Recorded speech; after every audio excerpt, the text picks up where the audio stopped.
ดาว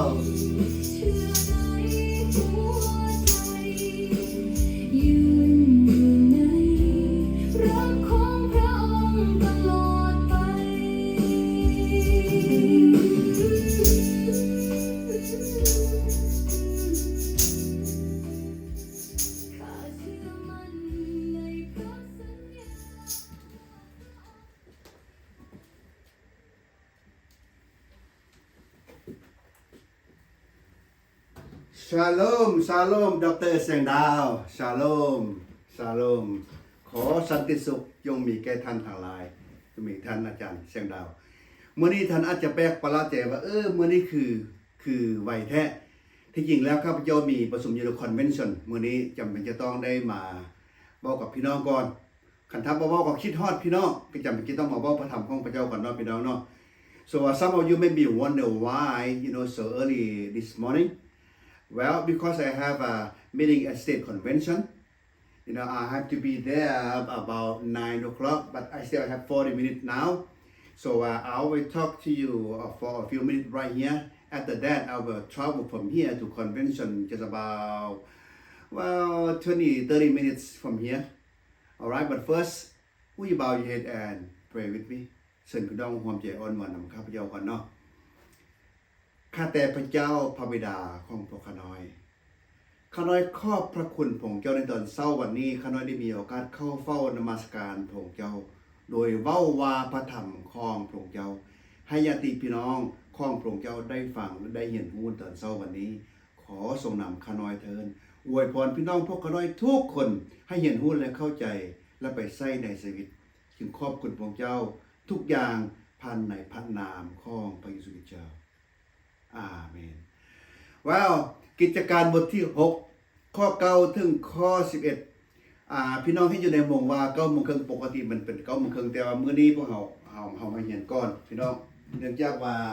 คือข้าพเจ้าได้วันแหละพวกเราจะไปข้าพเจ้าจะมีประชุมอยู่คอนเวนชั่นจึงขอเว้ากับพี่น้องก่อนตอนเช้ามื้อนี้โอเคพวกเราจะอ่านนำกันเนาะพี่น้องเนาะอ่านบอกกันกันดังนี้ ข้อที่9เริ่มต้นว่าอันนี้พระเจ้าบอกโซ่ตอนนี้นะเจ้าจงลุกขึ้นไปยังเมืองจะมีผู้บอกให้ฮู้ว่าจำเป็นจะต้องเฮ็ดอันใดชายทั้งหลายที่เดินทางพร้อมกันกับโซ่นั้นก็ยืนนิ่งอยู่ปากบ่ออกเขาได้ยินเสียงนั้นแต่บ่เห็นผู้ใดฝ่ายโซ่หรือว่าโซโล ได้ลุกขึ้นจากดินจากพื้นดินบนล่มลงเมื่อมืนตาแล้วก็บ่เห็นสิ่งใดคนเหล่านั้นจึงจูงทานเข้าไปในเมืองดามัสกัสในระหว่าง3 วันทานบ่ได้เห็นสิ่งใดทางบ่ได้กินบ่ได้ดื่มทางบ่ได้กินและบ่ได้ดื่มระยะ3 วันนั้นทานบ่เห็นสิ่งใดทางบ่กินและบ่ดื่มข้อ9ข้อ10ก็คล้ายๆกันเนาะและข้อ11อันหนึ่งในเมืองดามาสมีศิษย์ผู้หนึ่งชื่ออานาเนียองค์พระผู้เป็นเจ้าได้ส่งกล่าวกับผู้นั้นโดยนิมิตว่าอานาเนียอานาเนียจึงทูลตอบว่าพระองค์เจ้าค่ะข้าน้อยอยู่ที่นี่ว่าพี่น้องอยากแผ่ข้าพเจ้าขอสรุปทั้งหมดเรื่องราวเป็นอย่างนี้ I want to summarize for the whole thing from verse 6 to verse 11 if you can read the board will be nice in English okay I will let you read the board I will read loud ข้าพเจ้าข้อสรุปข้อ6ถึงข้อ11ว่าดังนี้เวลานั้นเป็นเวลาที่โปโลทึกแสงสว่างของพระเยซูคริสต์แล้วเห็นให้เราตาบอดลาวทึกนำเข้าไปในเมืองดามัสกัสเพื่อจัดเตรียมจิตใจของโปโลหรือว่าเปาโลและเตรียมจิตใจของอานาเนีย2 คนพร้อมกันได้โอเค2 คนพร้อมกันผู้หนึ่งโปโลผู้หนึ่งอานาเนียพระเจ้าจัดเตรียม2 คนพร้อมกันการนัดพบนี้เป็นประวัติศาสตร์ในพี่น้องที่รักแปลงเปาโลผู้เข้มแข็งกลายเป็นคนอ่อนแอขี่ม้าไปจะไปกับเพ่งคริสเตียนตอนนี้กลายเป็นคนอ่อนแอให้ผู้อื่นจูงไปผู้ใดจูงไปคนที่บ่ฮู้จักพระเยซูคนที่เดินไปนำเพิ่นจูงไปรอท่าความช่วยเหลือเมื่อเวลาจูงไปฮอดแล้วอานาเนียผู้อ่อนแออานาเนียนับว่าผู้อ่อนแอได้ขี้ย้านต่อไปเขาสิเห็นว่าเพิ่นขี้ย้านบอกมาหาโปโลโอ้ยย้าน เพราะผู้นี้เป็นคนอย่างใดแต่เชื่อฟังพี่น้องฟังอีกตัวนึงอานาเนียขี้ย้านแต่เชื่อฟังพี่น้องสังเกตเบิ่งสังเกตผู้อ่อนแอของพระเจ้าซอยเรือผู้เข้มแข็งผู้ซอกทำลายคริสเตียนสบายดีดร.บุญอ้ายข้าพเจ้าเข้ามาดังนั้นตอนนี้สำคัญหลายผู้อ่อนแอกำลังจะซอยเรือผู้เข้มแข็ง Alright well อันที่1 letter A I want to let you know that obedience even whenever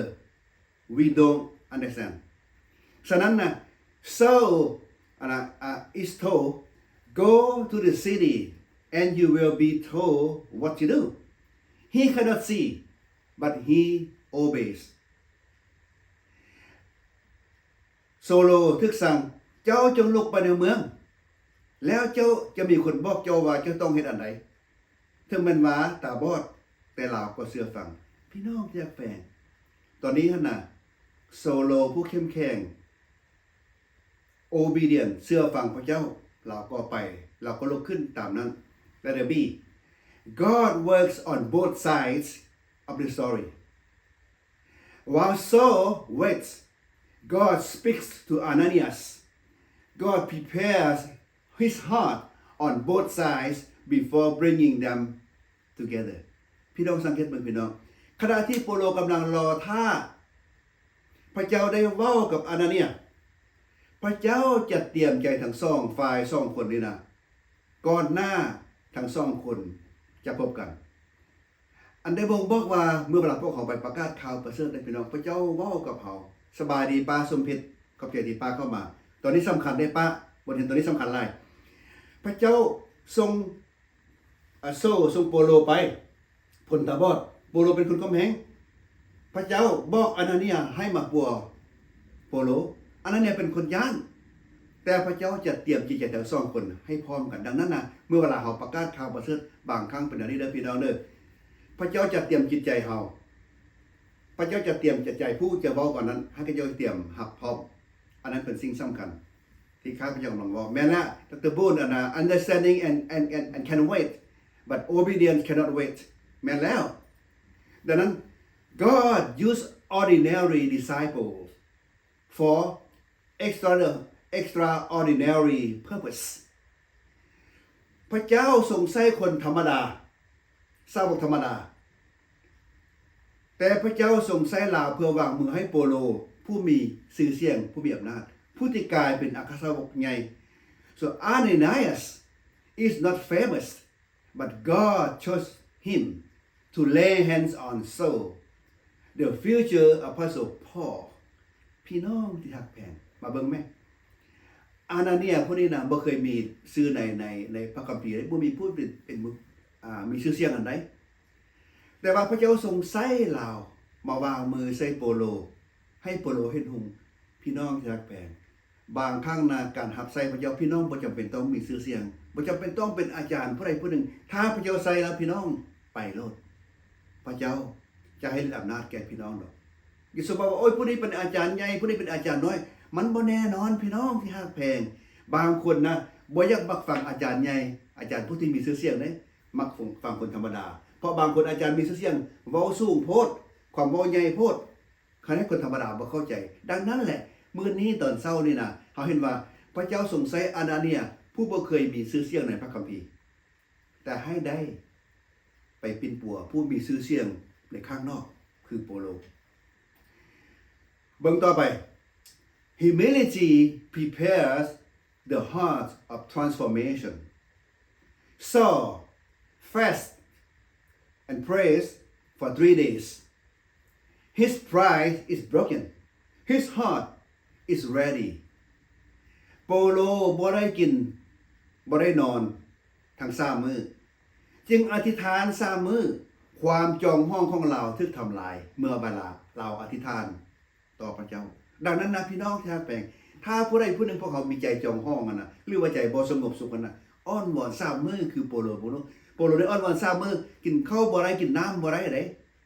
ดังนั้นนะเฮ็ดเพิ่นกินข้าวกินน้ำบ่ได้พระคัมภีร์ก็บ่ได้บอกว่าเพิ่นเป็นหยังกินบ่ได้แต่ว่าเพิ่นกินข้าวกินน้ำบ่ได้ใจของเพิ่นจึงเปลี่ยนแปลง กายใจหินนั้นน่ะกลายเป็นใจที่ว่ายอมรับพระเจ้าแล้วต่อไปนี้ so now Saul's obedient in the darkness so I want to summarize the scripture for you ข้าพเจ้าจะสรุปข้อคัมภีร์นี้พี่น้อง verse 6 to verse 8 Saul's obedient in the darkness จากข้อที่6ถึงข้อที่8สรุปได้ว่าhe cannot see but he follows ข้อที่6ถึงข้อที่8โปโลนี่นะเบิ่งบ่เห็นหุงแต่เชื่อฟังหลายเทื่อพวกเขาเห็นหุงแต่พวกเขาบ่ได้เชื่อฟัง Saul's humbling and waiting verse 9 3 days of blindness fasting and prayers 3 มื้อบ่ได้กินบ่ได้ดื่มแต่อ้อนวอน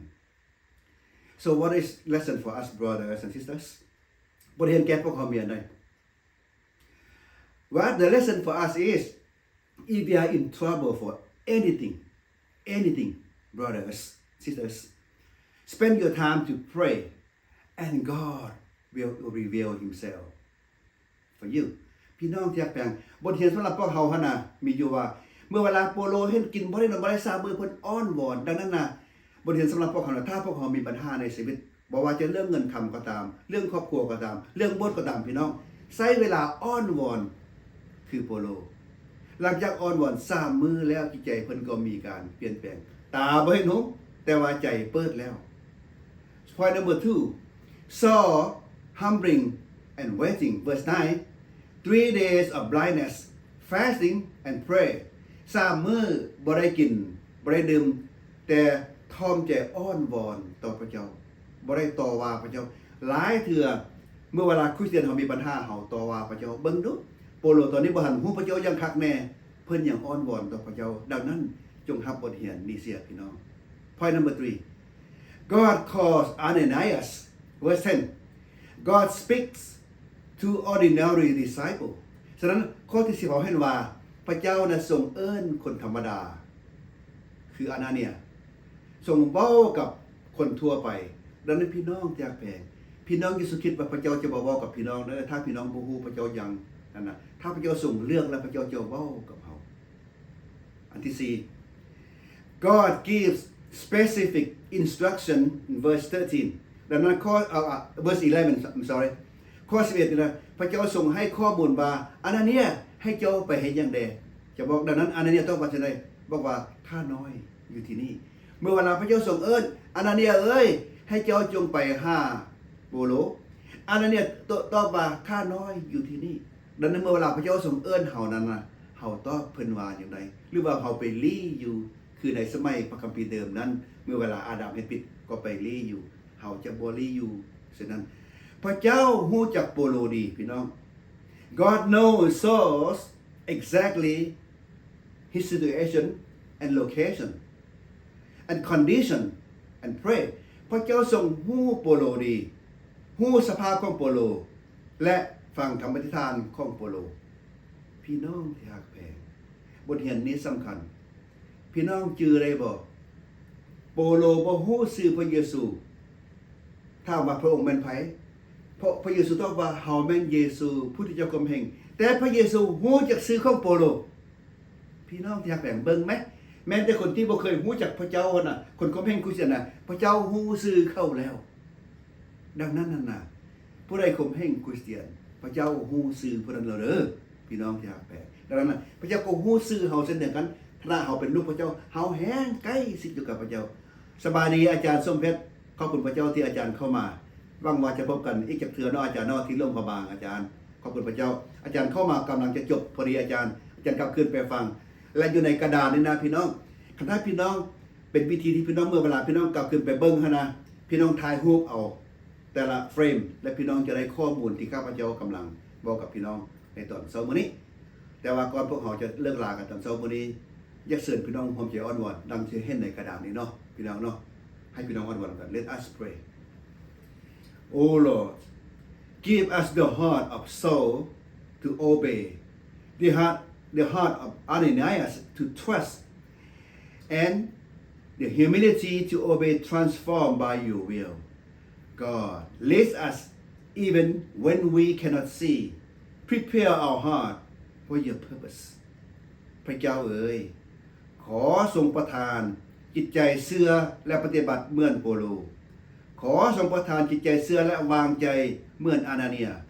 และทรงโพธิประทานความท่อมใจเพื่อรับการทรงเปลี่ยนแปลงตามพระประสงค์ของพระองค์